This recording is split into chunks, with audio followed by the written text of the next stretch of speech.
bang hing pil o igam adi na pil na le siam na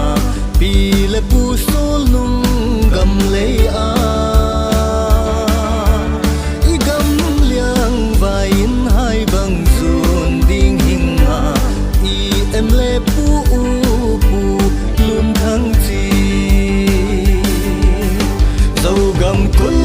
pi kilam tha kya ta dâu ta tui bang ki gom ta di dâu zam pa hoi sel tha kya ta igam liang vai izun ta di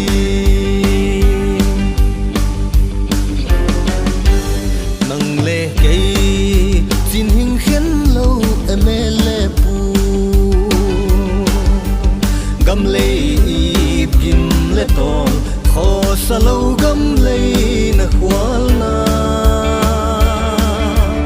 gen thei liang vai he swa te ding ki nep nang thei top swa in gam le hing zu na zo gam kul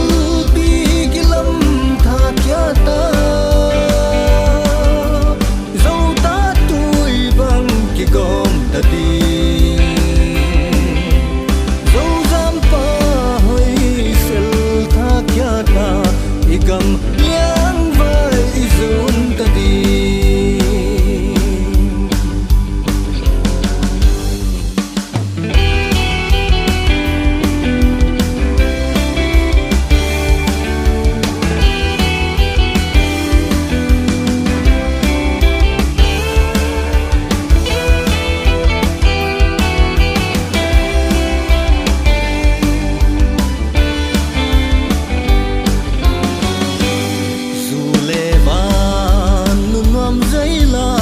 dấu quam thô